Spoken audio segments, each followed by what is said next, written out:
Okay, good evening all of you friends. जैसे हम लोगों ने डिस्कस किया था अंडरराइटर्स लाइबिलिटी, ये क्वेश्चन हम लोग चैप्टर डिस्कस कर रहे थे। क्वेश्चन नंबर 1 हमने ऑलरेडी डिस्कस कर लिया है। So today we start with question number 2।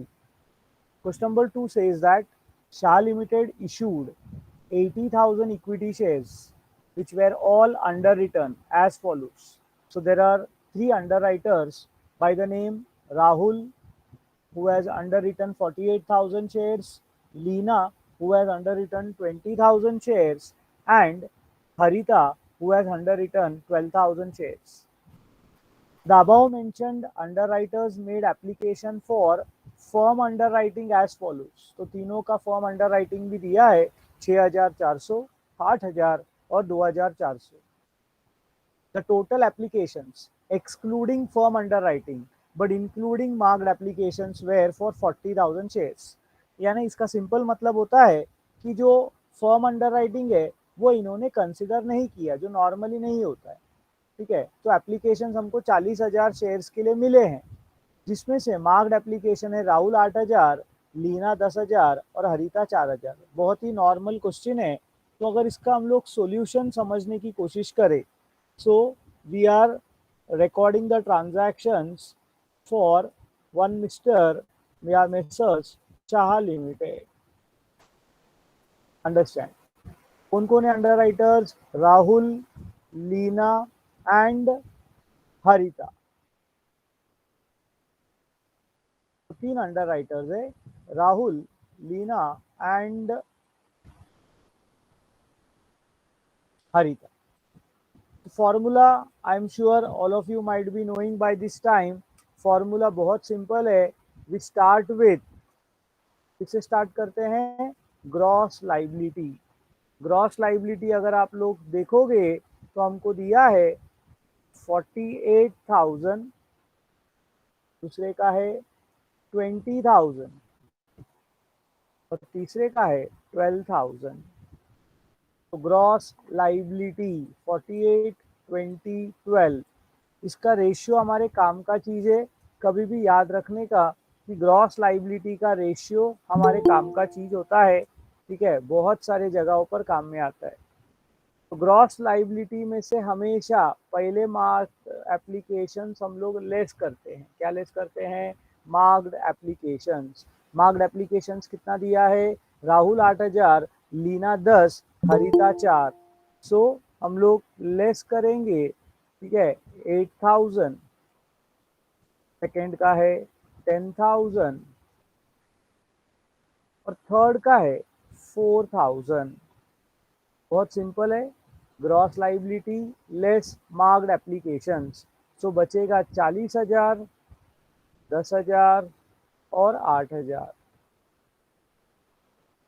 इसमें से लेस होगा वो है अनमार्क्ड एप्लीकेशन। क्या है अनमार्क्ड एप्लीकेशन? लॉजिकली बहुत सिंपल है, क्वेश्चन पे ध्यान देने का। अगर मेरे टोटल एप्लीकेशंस मुझे मिले हैं 40,000, टोटल एप्लीकेशंस मुझे मिले हैं 40,000। अभी ये तीनों का टोटल करो, 8 और 10 18, 18 और 4 22। तो 22,000 मार्क्ड है, यानी 40 में से 22 गया तो 18,000 जो बचता है उसको हम लोग बोलेंगे unmarked application. Is this clear with everyone? Yes sir. या सो 22,000 जो माइनस करके, सॉरी 40 में से हम लोगों ने 22 माइनस किया तो बचा 18,000। इसको हम लोग ग्रॉस लाइबिलिटी रेशियो। अब ग्रॉस लाइबिलिटी रेशियो अगर तुमको बहुत ज़्यादा नहीं आता है, 3 जीरो भी कट किया तो 48, 20 और 12 आएगा। थोड़ा सा दिमाग लगाओगे, 4 के टेबल में तीनों जाता है, 4 12 are 48, 4 5 are 20, 4 3 are 12। So ratio बनेगा 12:5:3। आप 48:20:12 रखना चाहते हो, मुझे कोई हरकत नहीं है, यू कैन कीप इट। ठीक है, क्योंकि तुम नहीं कैलकुलेटर कैलकुलेट करने वाला है। या फिर थोड़ा रिड्यूस टू लोवेस्ट फॉर्म करोगे, 12:5:3। अब 12 और 5 होता है 17, 17 और 3 होता है 20। मैंने शॉर्टकट आपको सिखाया था आप लोग को क्या करना है। 18,000 को पहले 20 से डिवाइड करना है। 18,000 को पहले 20 से डिवाइड करना है। मल्टीप्लिकेशन का साइन 2 बार प्रेस करना है। You have to press multiplication sign twice and then you have to start with our calculations. मेरे को बताओ, अगर आप लोग करते हो 22,000 डिवाइडेड बाय 18, मल्टीप्लिकेशन का साइन 2 बार, 12 इज इक्वल टू, बोलो कितना आ रहा है आंसर? 1800। चेक कर वापस एक बार। 10,800. 10,800। 10,800 sir. Sorry sir, 10,000। Correct correct, हाँ वही, ये 1000 नहीं हो सकता, इतना मेरे को मालूम है। 5 इज इक्वल टू करो 4,500. 4,500। 3 इज इक्वल टू करो 2,700। 2,700. Thank you so much. तो 40, तो हम लोगों ने क्या किया, हमने 22,000 को 12:5:3 में डिवाइड कर दिया, बरोबर है। नाउ माइनस करो, 40,000 में से 10,800 माइनस करोगे तो आएगा 29,200। 10,000 में से 4,500 माइनस करोगे बचेगा 5,500, और 8,000 में से 2,700 गया तो बचेगा 5,300। स्टेप्स बहुत सिंपल है। ग्रॉस लाइबिलिटी में से पहले मार्ग फिर अनमार्ग, ये होने के बाद लेस। लेस क्या होता है? Firm under writing. Firm under writing कितना दिया है? 6,400, 8,000, 2,400। सो माइनस करो 6,400, 8,000 एंड 2,400। कैलकुलेटर का काम है सिर्फ नंबर्स बरोबर लिखने का। 29,200 माइनस 6,400 अगर आप लोग करोगे तो आपको आएगा 22,800। अब 5,500 में से 8,000 माइनस किया तो आंसर आएगा -2,500, और 5,300 में से अगर 2,400 माइनस किया तो आएगा 2,900। नंबर से एक बार कंफर्म करो, एक नेगेटिव आया, बाकी दोनों पॉजिटिव आया। कि सब लोगों को कैलकुलेशन बरोबर चल रहा है अपना? Yes sir. Yes, sir. बस इतना हो गया। एक का नेगेटिव आया तो इसको हम लोग बोलते हैं सरप्लस। तो प्लस और माइनस, प्लस और minus, surplus of Leena distributed among Rahul and Harita again in the ratio of 12:3। बोलो, मुझे कोई हरकत नहीं। या अगर आपको याद आता है, अरे ये तो 3 4 12 है, तो ये रेशियो को हम लोग बोल सकते हैं 4:1।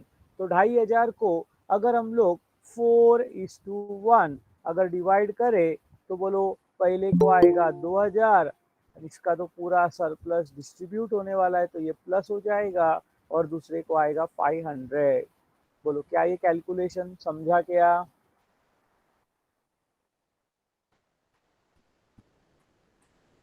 Everyone, are we there on the same page? Yes sir. Yes, sir. वही, कुछ भी नया नहीं हो रहा है। देखो आज तो ये आएगा 20,800, ये आएगा 0, और ये आएगा 2,400।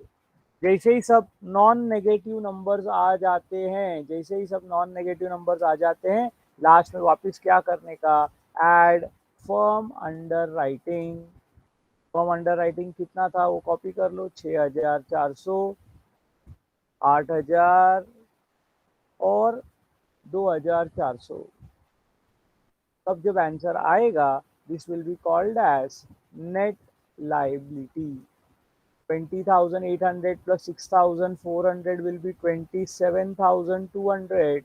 This is 8,000 and this is 4,800। मैंने एक सिंपल सा लॉजिक आप लोग सबको बोला हुआ है, अगर आप लोग ध्यान दोगे तो दोस्तों तीनों को टोटल करो लास्ट में 27,200।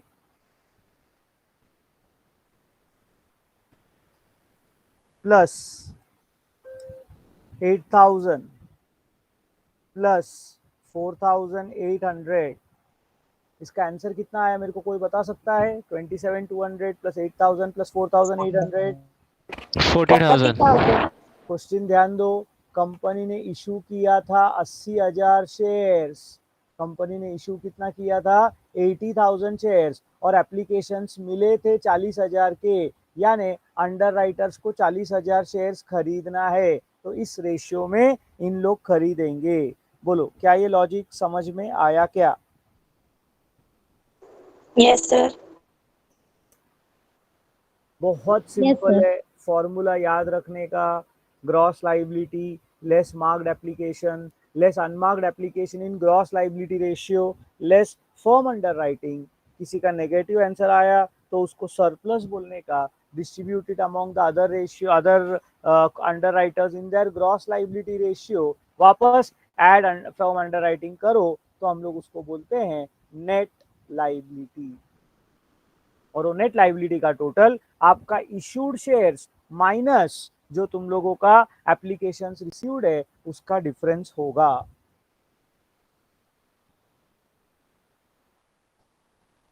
किसी को यहाँ पर कुछ पूछना रहेगा तो you can ask, I will be happy to answer whatever you want to ask.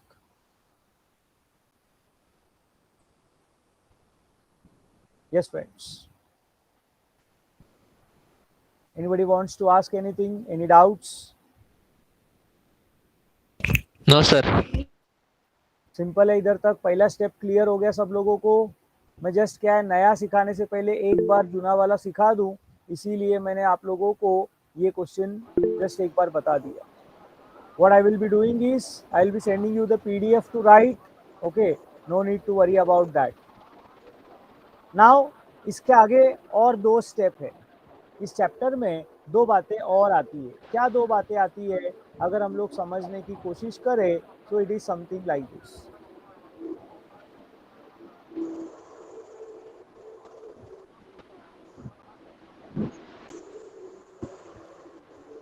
किसी का शायद अनम्यूट हो गया है, प्लीज म्यूट कर लेना। या मेरे को बताओ जिनको याद है, हाउ मेनी या what is the rate of commission, what is the rate of commission as far as shares or debentures is concerned? In case of equity shares कितना परसेंट कमीशन मिलना चाहिए रे अपने को अंडर राइटर को? 5%। 5%। फजल शेख बोल रहा है 2.5%। जरा ध्यान से एक बार कोशिश करो, थियरी लिखा के दिया है आप लोगों को। शेयर्स रहेगा तो कितना परसेंट? 5%.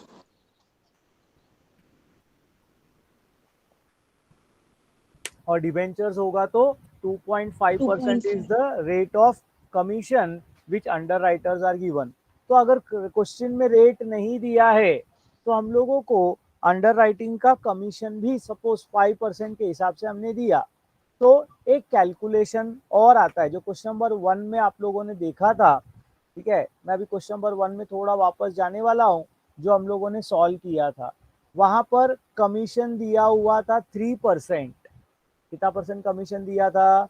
3%। और उन्होंने बोला था issue was at par, 50 rupees was payable on application and balance on allotment. यहाँ पर इसलिए क्वेश्चन में एक चीज और एक्स्ट्रा आया था, कैलकुलेट द अमाउंट पेएबल और रिसीवेबल। क्या बोला था? कैलकुलेट द अमाउंट पेएबल और रिसीवेबल। तो इस क्वेश्चन में ऐसा कुछ भी हिंट नहीं है, इसीलिए उधर अमाउंट रिसीवेबल पेएबल नहीं आया। उन्होंने सिर्फ अंडर राइटर्स का नेट लाइबिलिटी कैलकुलेट करने बोला है। ठीक है, चलो एक काम करते, what we will do is we will go for one more question for you to understand underwriters net liability. उसके बाद ही हम लोग अमाउंट रिसीवेबल पेएबल में जाते हैं। आगे क्वेश्चन नंबर 4 में आने वाला है अमाउंट रिसीवेबल पेएबल। तो I am giving you 5 minutes time and I want you to solve on your own question number 3. Are you all ready to solve question number 3 on your own? Yes sir। Sir.